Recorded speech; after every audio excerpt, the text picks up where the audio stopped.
command. Rest yourselves. We're almost at the end. Hello, everyone, and may I say for the last time officially, welcome to the White House. Yes. Well, we are beyond thrilled to have you all here to celebrate the 2017 National School Counselor of the Year, as well as all of our state counselors of the year. These are the fine women and a few good men. One good man who are on this stage, and they represent schools from across this country. And I want to start by thanking Terry for that wonderful introduction and her right on the spot remarks. I'm going to say a lot more about Terry in a few minutes, but first I want to take a moment to acknowledge a few people who are here. First, our outstanding Secretary of Education, John King.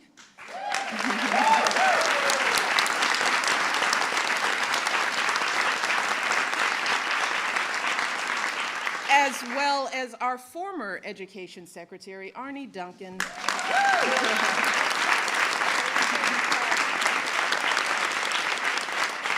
I want to take this time to thank you both publicly for your dedication and leadership and friendship.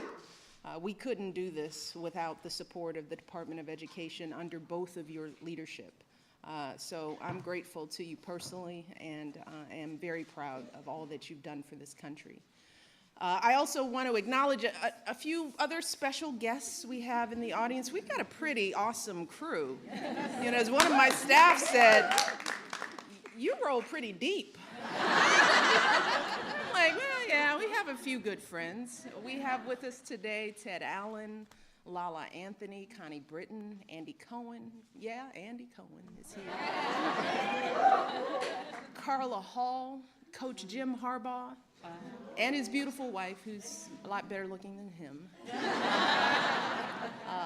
Lana Perea, my buddy Jay Farrow, Kelly Rowland, Usher.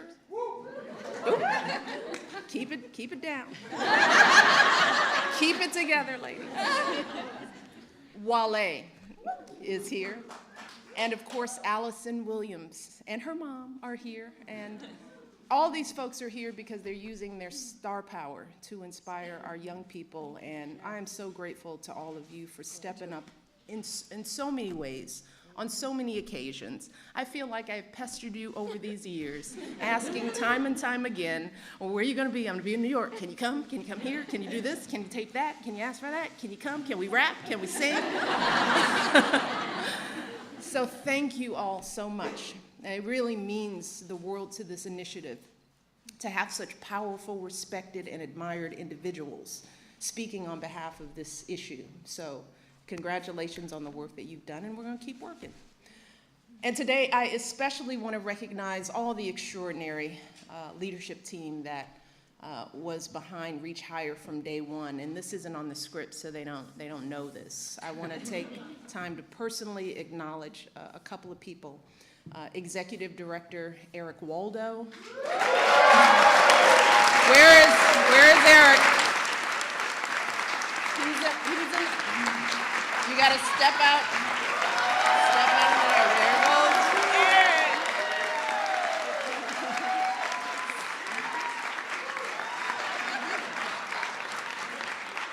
Eric's acting like he's a ham, but he likes the spotlight.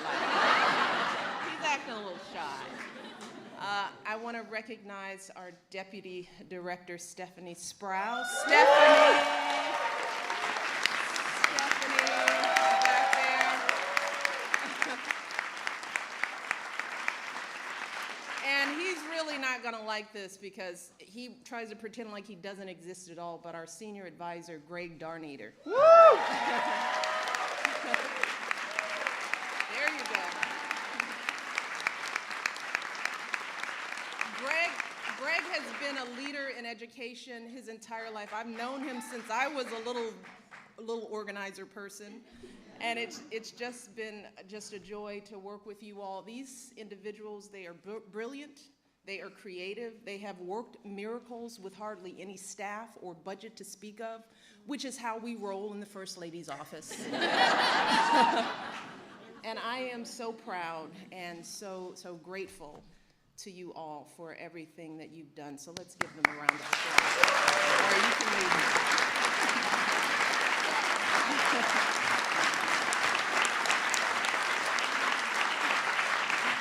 And finally, I want to recognize all of you who are here in this audience. We have our educators, our leaders, our young people who have been with us since we launched Reach Higher back in 2014.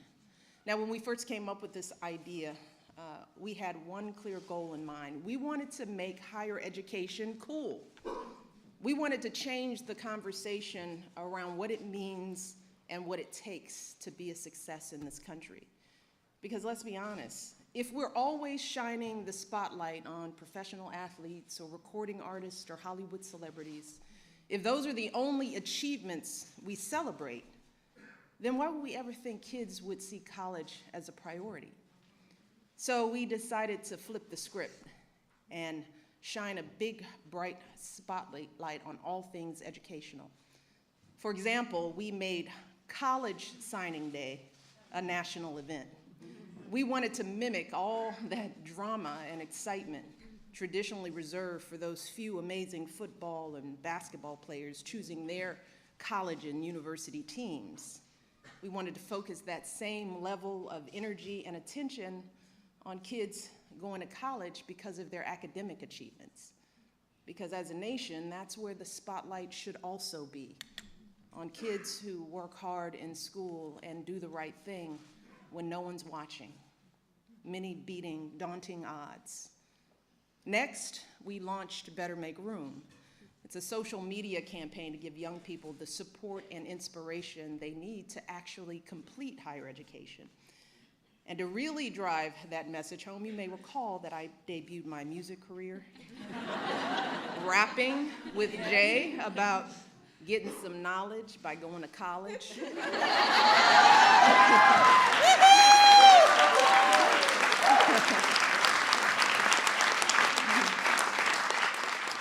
We are also very proud of all that this administration has done to make higher education more affordable. We doubled investments in Pell Grants and college tax credits. We expanded income-based loan repayment options for tens of millions of students. We made it easier to apply for financial aid. We created a college scorecard to help students make good decisions about higher education, and we provided new funding and support for school counselors. All together, yes. Yay! Thank you. You're welcome. All together, we made in this administration the largest investment in higher education since the GI Bill.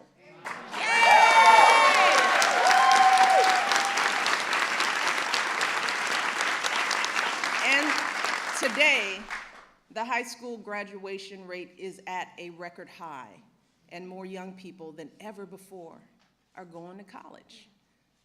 And we know that school counselors, like all of the folks standing with me on this stage, have played a critical role in helping us get there.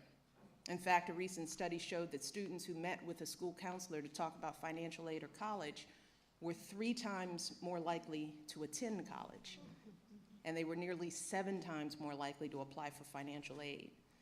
So our school counselors are truly among the heroes of the Reach Higher story. And that's why we created this event 2 years ago, because we thought that they should finally get some recognition.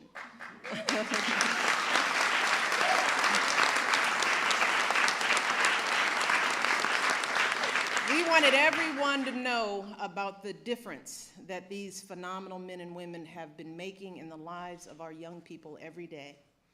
And our 2017 School Counselor of the Year, Terry Trzynski, is a perfect example. As you heard, Terry works at the Calhoun Area Career Center, a career and technical education school in Michigan. And here's what Terry's principal said about her in his letter of recommendation. He said, once she identifies a systemic need, she works tirelessly to address it. So when students at Terry's school reported feeling unprepared to apply for higher education, Terry sprang into action to create a school-wide, top-to-bottom college readiness effort. Under Terry's leadership, more students than ever before attended workshops on resume writing, FAFSA completion. Yes, I can now say FAFSA. And interview preparation. I can barely say it. They did career and personality assessments.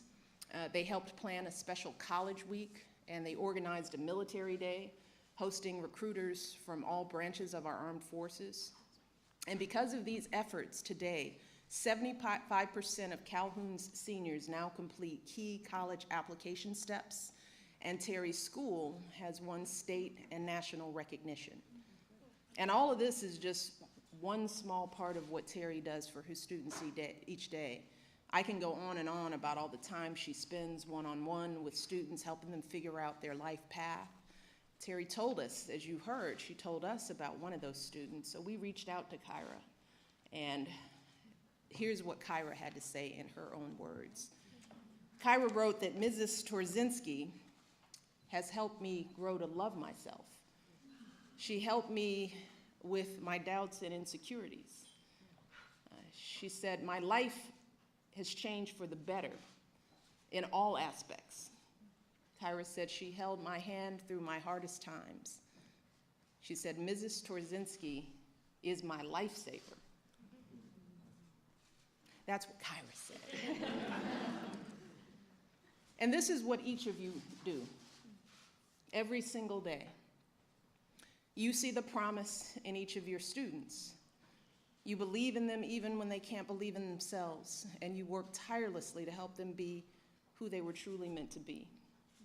And you do it all in the face of some overwhelming challenges: tight budgets, impossible student counselor ratios. Yeah, amen. Endless demands on your time. Y'all come in early, you stay late, you reach into your own pockets. And see, we got the amen corner. Amen. You stick with students in their darkest moments, when they're most anxious and afraid. And if anyone is dealing with a college senior or junior, you know what this feels like. These men and women show them that those kids matter, that they have something to offer, that no matter where they're from or how much money their parents have, no matter what they look like or who they love or how they worship or what language they speak at home, they have a place in this country. And as I end my time in the White House, I can think of no better message to send to our young people in my last official remarks as First Lady. So for all the young people in this room and those who are watching, know that this country belongs to you, to all of you, from every background and walk of life. If you or your parents are immigrants, know that you are part of a proud American tradition, the infusion of new cultures, talents and ideas, generation after generation, that has made us the greatest country on earth. If your family doesn't have much money, I want you to remember that in this country, plenty of folks, including me and my husband, we started out with very little, but with a lot of hard work and a good education, anything is possible, even becoming president. That's what the American dream is all about.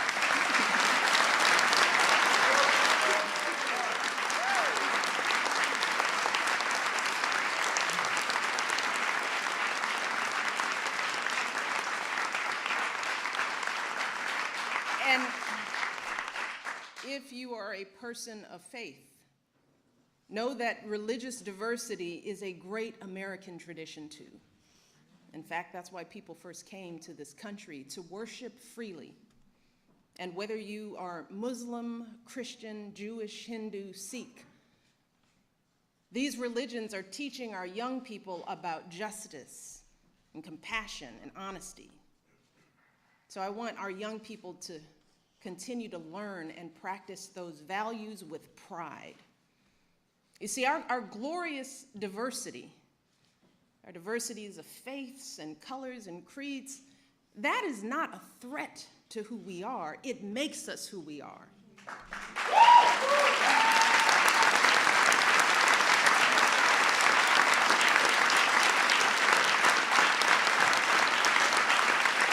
So to the young people here and the young people out there, do not ever let anyone make you feel like you don't matter or like you don't have a place in our American story, because you do. And you have a right to be exactly who you are. But I also want to be very clear. This right isn't just handed to you. No, this right has to be earned every single day. You cannot take your freedoms for granted. Now, just like generations who've come before you, you have to do your part to preserve and protect those freedoms. And that starts right now, when you're young. Right now, you need to be preparing yourself to add your voice to our national conversation.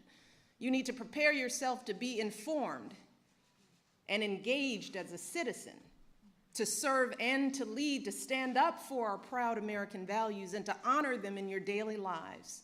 And that means getting the best education possible so you can think critically, so you can express yourself clearly, so you can get a good job and support yourself and your family, so you can be a positive force in your communities. And when you encounter obstacles, because I guarantee you, you will, and many of you already have, when you are struggling and you start thinking about giving up, I want you to remember something that my husband and I have talked about since we first started this journey nearly a decade ago. Something that has carried us through every moment in this White House and every moment of our lives. And that is the power of hope. The belief that something better is always possible if you're willing to work for it and fight for it. It is our fundamental belief in the power of hope that has allowed us to rise above the voices of doubt and division, of anger and fear that we have faced in our own lives and in the life of this country. Our hope that if we work hard enough and believe in ourselves, then we can be whatever we dream, regardless of the limitations that others may place on us. The hope that when people see us for who we truly are, maybe, just maybe, they too will be inspired to rise to their best possible selves. That is the hope of students like Kyra, who fight to discover their gifts and share them with the world. It's the hope of school counselors like Terry and all these folks up here who guide those students every step of the way, refusing to give up on even a single young person. Shoot, it's the hope of my folks like my dad, who got up every day, do his job at the city water plant. The hope that one day his kids would go to college and have opportunities he never dreamed of. That's the kind of hope that every single one of us, politicians, parents, preachers, all of us, need to be providing for our young people, because that is what moves this country forward every single day. Our hope for the future and the hard work that hope inspires. So that's my final message to young people as First Lady. It is simple.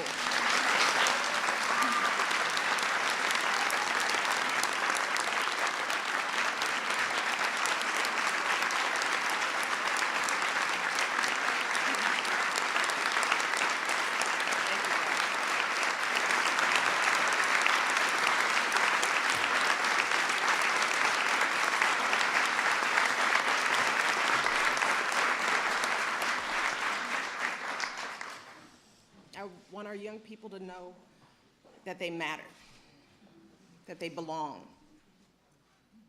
So don't be afraid. You hear me? Young people, don't be afraid. Be focused. Be determined. Be hopeful. Be empowered. Empower yourselves with a good education. then get out there and use that education to build a country worthy of your boundless promise. Lead by example with hope, never fear. And know that I will be with you, rooting for you and working to support you for the rest of my life. And that is true, I know, for every person who is here today, and for educators and advocates all across this nation who get up every day and work their hearts out to lift up our young people. And I am so grateful to all of you for your passion and your dedication and all the hard work on behalf of our next generation. And I can think of no better way to end my time as First Lady than celebrating with all of you. So I want to close today by simply saying thank you. Thank you for everything you do for our kids and for our country. Being your First Lady has been the greatest honor of my life, and I hope I've made you proud. Thank you.